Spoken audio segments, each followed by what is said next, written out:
Hey everyone, welcome back to Tactical Magic. This is Molly Mandelberg, your host, and I am excited for this episode. You know, on Tactical Magic, sometimes we talk about healing and transformation and personal growth and magic, and sometimes we talk about strategies and tactics. So if you're out there as a business owner listening to this episode, you're going to want to listen to this show. And if you are out there and you haven't quite started your business yet, or you're not really sure what it is or how to talk to your people, this might spark some insights. It might encourage you to start moving forward, might actually make things seem a little bit more possible than you've thought they were in the past. Possible to get your name out there, possible to spread the word about your magic, about your insights, your inspiration, the guidance, the services that you're sharing in the world. It's not just about mastering technology. It's not just about brand or messaging. It's not just about making more money. It's about showing up in a big way so your people can find you. This is about bringing your most wild and authentic self into the hustle and grind. Welcome to Tactical Magic, a business strategies podcast for the warrior goddess entrepreneur. So without further ado, our guest today is Simone Richards, who is a PR and visibility strategist for coaches who want to get more eyes on their business. Who doesn't want that? Through her free workshops, masterclasses, and mentorship program, she gives you the insider secrets on how to get exposure and reach more people without spinning your wheels on social media or wasting money on Facebook ads. Her clients learn the lather-rinse-repeat formula for more visibility, which makes them more sales. That sounds awesome.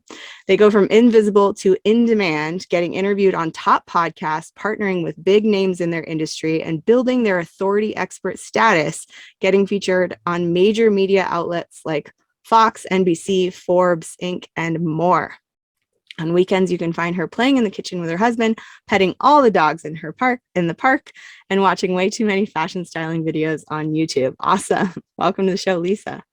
Molly, I'm so excited to be here. Thank you so much for inviting me to be a part of the show today. Me too. I'm so glad you're here. And yeah, just excited to pick your brain and share some of your magic with my people. So tell us a little bit about how you do what you do. What's it like? What are you up to? Yeah, so a little bit about how I do what I do. Sometimes I love to say that I love to put publicists like myself out of business. Back in 2015, I had my own PR agency, and the service that I loved giving to the world, magic, as you say, that I love to share, was I used to work in a big old PR agency, huge brands like Staples, Virgin Mobile, and Crayola, and we would work with those companies to get their brands on television, magazines, and they would pay, I don't know what their specific retainer fees were, but let's say typically at an agency, something like $10,000 a month on a 12-month retainer. And in 2015, I was seeing when a lot of entrepreneurs who were taking a risk on themselves, they were leaving safe 9-to-5 jobs where they were already making high 5, 6, multi-six-figure salaries to take a chance on themselves, do what they were passionate about, whether that was opening a studio, starting an online business. And the truth is, without people knowing who you are, people can't work with you. And they couldn't go to an agency like the one that I used to work at because like $10K a month for 12 months, not necessarily realistic for many beginning business owners. So I started off with my own business, just doing 3-month retainers at a totally reasonable rate, helping people with their visibility. But at the end of that 3 months, while they would get some visibility hits, maybe they'd be on TV, a few podcasts, magazines, whatever it might have been, they didn't have the relationships. They didn't have the power to do it on their own after that. So the shift I took in my business was, how can I take this magic out of my head and give it to others? So now I love to show coaches and business owners and entrepreneurs, here is how you can get visibility. Rather than me doing it for you, here's how you find the right people. Here's how you come up with an idea that leads with value. Here's how you make a pitch. Here's how you put yourself out there so that they have the ability to reach the people that they want to have an impact on, and of course be able to, as a result of that, grow their income as well. Awesome. Powerful stuff. And yeah, it's like, I want to say taking a horse to water. No, if you teach a man to fish, then he'll have fish the rest of his life, rather than if you give a man a fish, he can eat for a day. That's the one. Yeah, that's the one. There's probably a horse drinking water metaphor in there somewhere too, but we don't need to reach for that. I can already tell this is going to be fun because, pardon me if I say this the wrong way, but I butcher sayings all the time. I'm like, was it this one or this one? And then I get the words wrong. I'm like, you guys know what I mean. So we all know what you mean, Molly. Yeah. So you don't have to give your whole magic trick away, but I do want to ask you for some of the insights. What are the places people should start focusing on when they're looking at creating these partnerships or these relationships or starting to get their name out there? So one of the first things I always have my clients do is go to the source. It's all well and good for us to come up with ideas in our heads, but go to your favorite clients that you've worked with, or the people who you know would be the perfect clients that you want to work with, and ask them, hey, when you're looking for information on the topic that I teach on, coach on, whatever it might be, where do you turn to? What's the website? Who's the influencer? Is there a brand you turn to? Get that information from them, because chances are that's a good place to get started. Hopefully there are going to be more people just like them hanging out there. Alternatively, something that I also share is having what I call a healthy media mix. Typically, we all have our favorite way of consuming content. Just to the left of me, my TV is paused on YouTube. That thing's on all day. I wasn't just kidding about it on the intro. So I love to watch content. Other people may prefer to listen to a podcast like this and consume the podcast from an audio perspective. I know as much as I love listening to books on Audible, I'm typically going to download the Kindle edition as well because I want to read the content. So your ideal client probably wants to either watch, listen to, or read content. So I really recommend picking one of each so that no matter how your ideal client likes to consume information, you're showing up that way. So maybe you're writing a guest blog post for someone else's site, or you're being interviewed for a website. So that way you have written content. Maybe you're being a guest on a podcast like this, or maybe you're moderating a room on Clubhouse so that somebody who wants to hear content can digest it that way. Alternatively, maybe you are doing a Facebook Live with an influencer in your community, or you could be speaking on a live or virtual stage, being on television, even guest training in someone else's mastermind. What's a way that people can see you? So really think about having one of each of those three, and you're going to have a nice handful of ways to people to choose from how they're going to consume your content. But beyond that, what's really awesome is we know a lot of the time when people are going to decide whether or not they want to work with us, they're going to do their research. They're going to do a Google search. So now when they pop your name in a search engine, you're going to show up not only on your own platforms, but they can see your name on a website. They can see that you've been featured on this podcast. They can maybe see that you've been featured somewhere visual as well. And that helps to build that authority, that know, like, and trust factor that, oh my goodness, they're not just any other business owner. Like, they have some expert status and credibility behind their name. So it's kind of twofold there, showing up in multiple places, but also building your credibility at the same time. Yeah, I like that idea of diversifying the different platforms that people can find you on. And that does increase your credibility. It makes it seem like you're in more places, that you've been doing this for a while. It just innately looks that way. Same way when you find out someone's published a book, you sort of see them in a different light. You know that they've done something big and they're showing up in a way. So I want to back up a second, because you mentioned influencers, you mentioned getting on TV. Can you talk a little bit about how we build those relationships, how we navigate that kind of ask or invitation or request to show up on a platform that maybe isn't our platform? Yeah, okay, cool. So I've always said that I'm intentional about my relationships. To be clear, I am 100% genuine, but I have been strategic. So, I remember back when I worked for a women's fitness company back in 2009, my CEO had two media platforms that she wanted to be featured on. If she could be on the television show City Line, or she could be featured in the national newspaper in Canada here, the Globe and Mail, one of two national newspapers, she would be over the moon. So I did research to find out who is the producer on the TV show City Line, who is the person who is the writer at the Globe and Mail. And so I found out who those individuals were. I didn't just necessarily go in straight for the punch. I did a little bit of homework. I followed them on social media. I commented on their stories. Just engaged a little bit. So I wasn't necessarily coming across as completely cold pitch. Really fun, true story. The writer at the Globe and Mail on Twitter, because this is back in 2009, so there wasn't Instagram and TikTok and all that stuff. We were on Twitter back then. She would tweet about her cat Enza frequently, and I am an absolute cat lover. Peaches and Ginger are the loves of my life, 12 years strong here.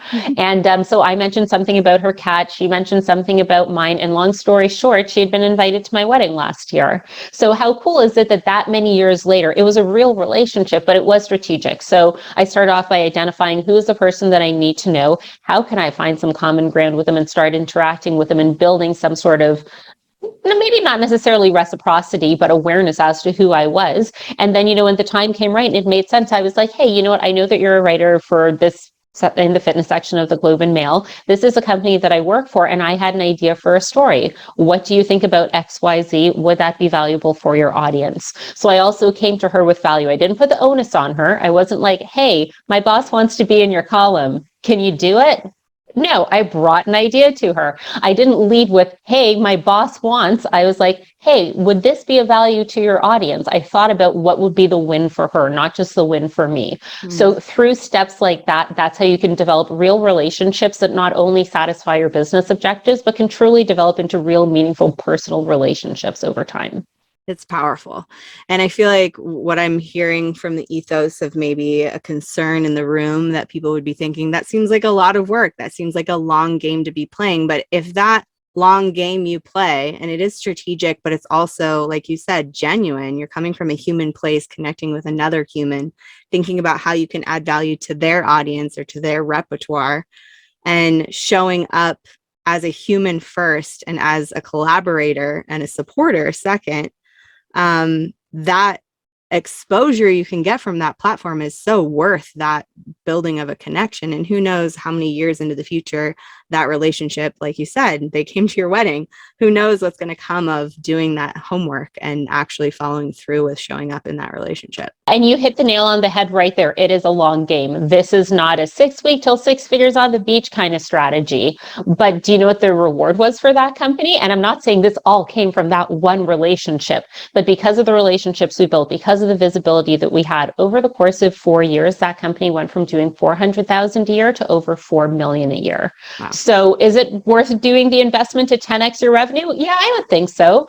To get featured and highlighted as the boot camp, because it was a boot camp company specifically. And funny enough, in addition to being their PR person, I was an instructor. So, I'd leave the office a few minutes early to go set up boot camp in the park after work. And I would see 4 other competing boot camps there because it was really popular, 2009 to 2015-ish. I was there till 2013. And my camp would always be full with 20 people, but I would see others, hovering like 10, 5, whatever it was. And it was because we had those relationships. It's because we had that capital behind our brand that people wanted to be a part of it. So did it take a little bit more of an investment? 100%. Was it worth it? Absolutely. And I think one of the things that I like to share about this is I feel like a lot of what we're seeing right now, especially with online business, is we're focusing on the platforms. So, what are we doing on Facebook? How are we going on to Instagram? Now, what are we doing on TikTok and other evolving platforms like that? What I really love about this kind of version of visibility is we're talking about principles that are tried, tested, and true. This is stuff that I was doing 20 years ago, like saying back in 2002 sounds ridiculous, but it was back in 2002, I guess. And, this is still working today. The platforms have shifted, but the principles remain the same. So how powerful to learn a strategy that you can lather, rinse, and repeat for the life cycle of your business. I'll say too, having a podcast, I get many emails a week from different people. Maybe they're PR agents or podcasts, like guest PR people. I don't know, but I get this template email that's almost exactly the same every time. And I read every single one because I'm looking for, did they actually even listen to a single episode of my show? Or are they just complimenting me and saying what they think I want to hear so that they can then invite or ask me to invite their client to be on my show? And as soon as I realize it's a template and they didn't actually do their homework, I don't respond. And I usually get a second email like, did you get my email? And it's like, well, no, because you didn't do your homework. And I'm not beholden to replying to that because it doesn't feel authentic. It doesn't feel connected. And sure, I have a podcast. I'm always looking for guests. I always want to have brilliant people like yourself on the show to showcase and to share their brilliance with my audience. But it depends on how it's coming, whether it feels aligned for me or not. So that part about doing your homework, about actually showing up as a person, about engaging with the thing that you want to be asking for exposure on before you ever make an ask. It's like leading with generosity first is so important. I love that as a theme. What do you think people need to have ready in order to start going out there and doing this? Because I know we've got people listening to this probably at all stages of growing their business and having a business and serving their clients. What are the things that people should be thinking about and putting on their to-do list so that they're prepared when this kind of exposure could happen for them? Sure. So we can kind of start like basic and go all the way pro. The first thing that I would recommend having is number one, especially for those of you who are just getting started and maybe you don't have a website yet, good news, you don't need it. The first thing I would recommend having is absolutely a link to a lead magnet. So I think the number one mistake that people can make, depending on the visibility platform they're on, okay, you can't go on the Today Show and say your ClickFunnels link or your lead pages link. That's never going to happen. But knowing what platform you're going to be on for a podcast, for example, sharing a link to a lead magnet is way more strategic than just saying your website, because now you're actually going to be able to share something of value with the audience, and those people who are interested can choose to give you their email address in exchange for that piece of content. So number one, definitely having a lead magnet, and give it like, a pretty easy to remember URL. That would be the first thing I would have ready. So that way at the end of the episode, when the host says where they can find you, you can share that. Second thing I would have available is, now we want to make sure we have, this is for anyone who's watching on video, now we have a cat joining in. Ginger, here's a conversation she wants to join. Next thing to have ready is a high-res headshot. And inevitably, the host is going to ask, do you have a headshot that we can share and a bio? So having a 75 to 150 word bio available makes you somebody who's very easy to work with. Something that I often say when I'm teaching visibility strategies is that when it comes to getting earned media, being invited to be on somebody else's platform, you want to be two things that my mom always asked me not to be: fast and easy. And if you can be super fast and you can be super easy, people are going to love working with you. So if I can take the work off of somebody else's plate, suggest an idea for an episode, share what the takeaways would be and what the intention is for the audience. By the way, here's my bio and my headshot and everything else you might need. You're making the other person's life super easy. I always share this with my clients when they're pitching television. I'm like, don't just pitch a producer and say, hey, I'd love to do a 4-minute segment on this topic. Would that be cool? No, say, over the course of 4 minutes, here's what I would show. This is what would be on camera. This is what the audience would know at the end of watching it for 4 minutes. Paint that picture for the other person, and you're going to go like a mile, like not even a mile, miles further ahead than most people who are, I don't want to say competing for the same visibility, but who are aiming for the same visibility opportunities that you are. Awesome. Such good advice.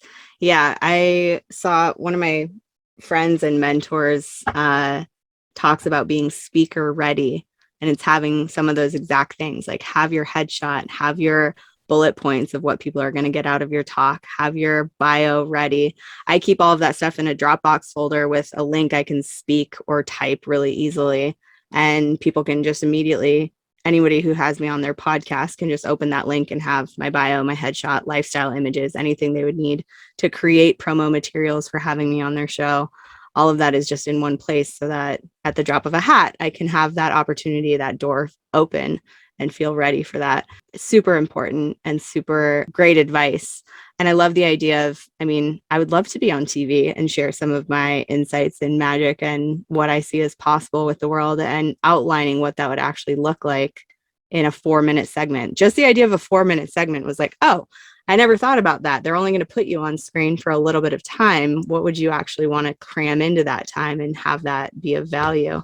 Super interesting. You said you have workshops, you have master classes, you have mentorship program. Do you still do it for clients, or are you mostly just teaching people how to do it? And what does that all look like? Oh, the thing that I'm so happy about in my business that I did in 2021 is release the done for you work. I'll be honest, it's kind of the thing that can keep me up at night sometimes. It's just so much more exciting when I hear my clients say, oh my gosh, I booked myself on breakfast television, which is the largest morning show here in Canada. It's so exciting when I hear that one of my clients, Pam from 2019, who had never been on TV before, has done more than 50 segments with her local Fox station. Like, I didn't do that for you. You did it yourself. So to be able to support people in finding something they already had in them. I didn't do it for you. I showed you how. You did it. You created it. And now you can do it over and over again. I absolutely love that. So I'm all about, let me empty my brain for you and give you everything that I can in 6 months. And now you can do this for the rest of your business. There is a handful of my clients do get that done for you service now, but that's kind of like a rarity that comes up every few months. Yeah. Some people are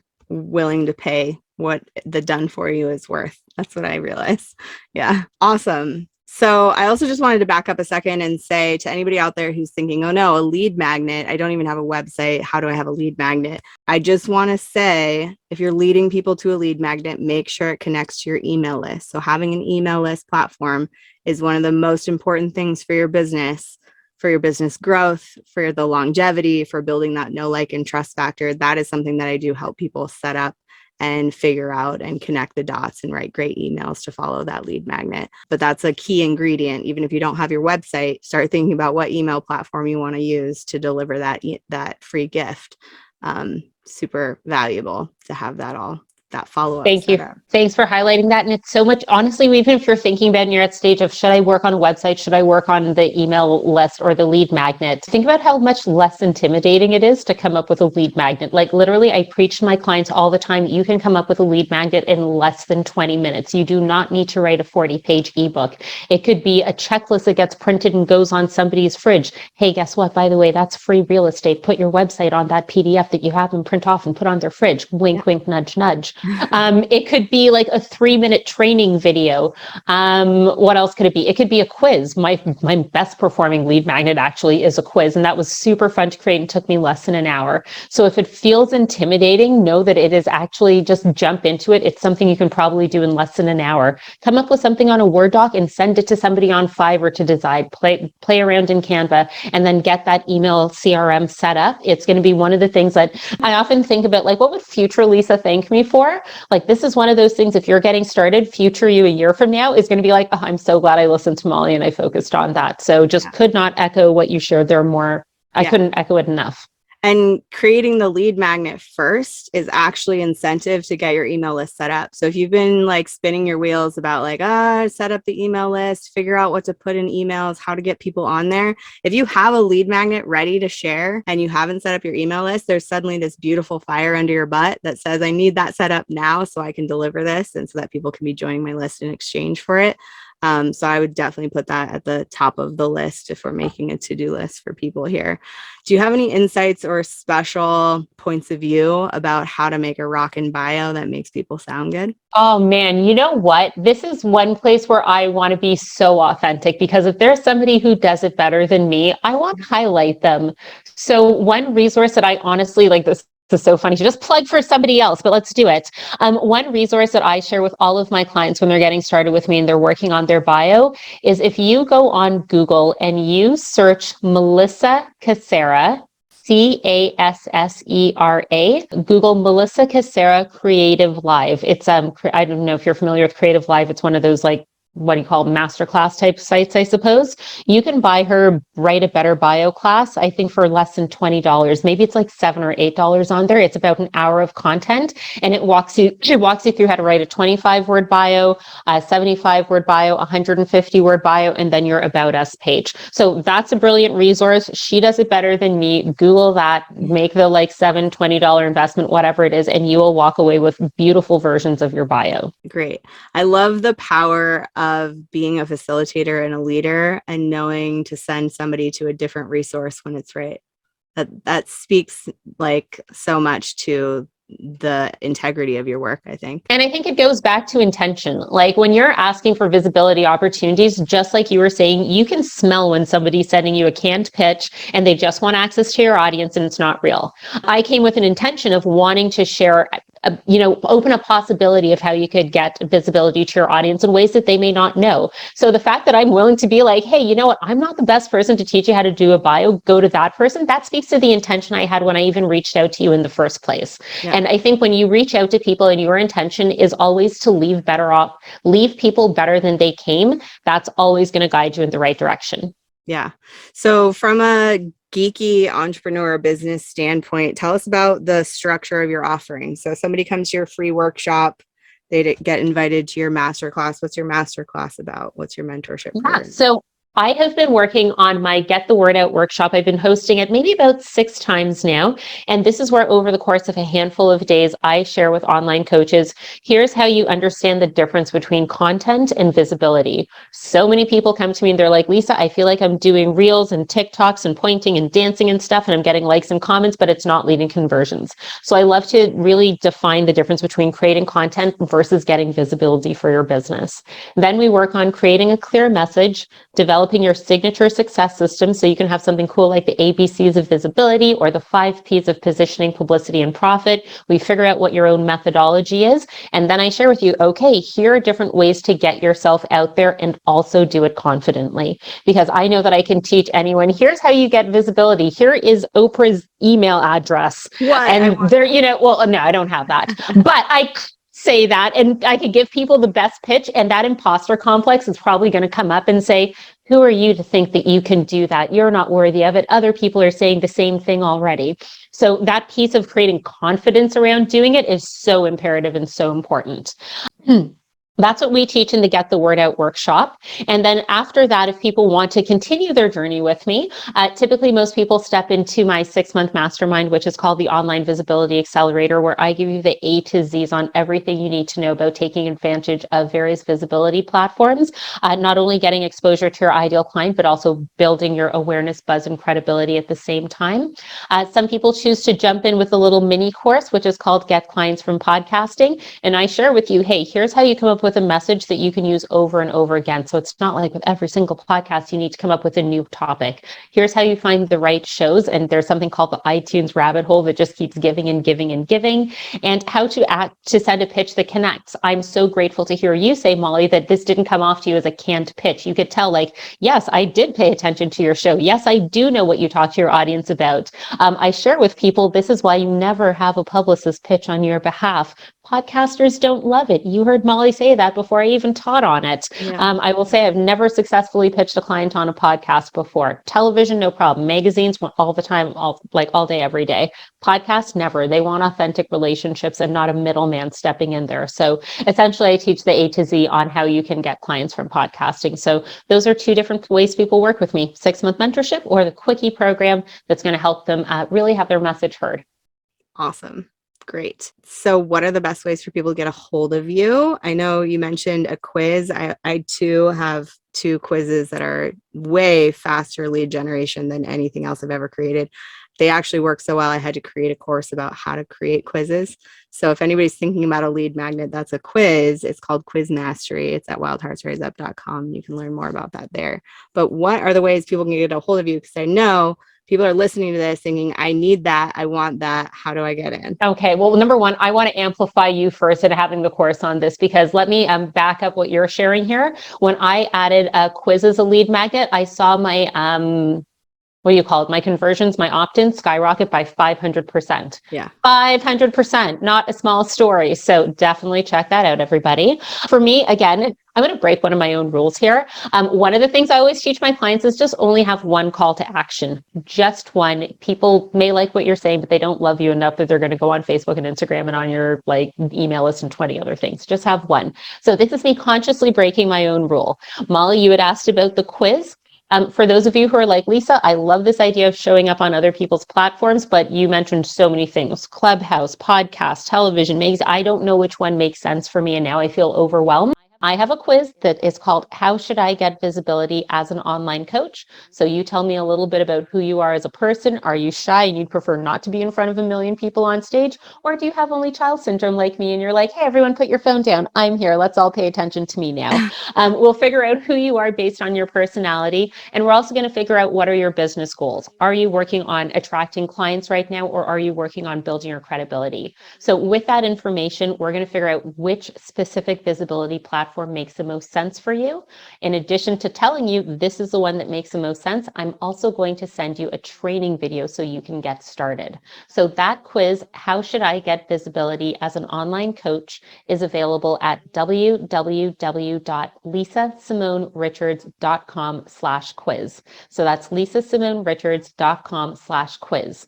For those of you who are curious about the visibility workshop, where I help you get clear on your message, understand the difference between content and visibility, visibility, develop your signature success system, and then confidently put yourself out there. That happens maybe about 6 times a year. So you can sign up for the next workshop at www.finallygetthewordout.com. So www.finallygetthewordout.com. Ladies and gentlemen's choice, whichever one you want to choose, or go for a little bit of A and a little bit of B. Awesome. And we will have those links for y'all in the show notes so that you're sure to have easy access to them. Definitely go find Lisa, follow her, take that quiz, check out that workshop. Man, I'm just shocked how fast this episode went by. There was so much good stuff in there. Thank you so much for being on the show. Thank you so much, everyone out there, for listening. Any last words of wisdom you want to leave people with? The number one thing I love to say is, if you've been listening to this episode and you've gotten this far, you've invested 30 minutes in this conversation. What I want to make sure you're doing is not just leaving here with some notes and some good ideas, but really think into, okay, what is one thing I can take action from everything I've just listened to in the next 30 minutes? Whether that's figuring out who that strategic partnership is, even maybe deciding what is the right platform for me to get featured on. Take that first step to move towards visibility, because even if we're feeling a little bit shy about putting ourselves out there, we have to remember that there's somebody out there that we're meant to serve, that our magic is meant to touch. So we're doing them a disservice by hiding and staying in the shadows. So let's really think about the people that we get to make an impact for, identify that one thing you're going to do, and go into the world and take action and do it. Awesome. Great advice. Thank you so much, Lisa. And thanks everyone for listening. We'll catch you next week for another episode of Tactical Magic. Bye.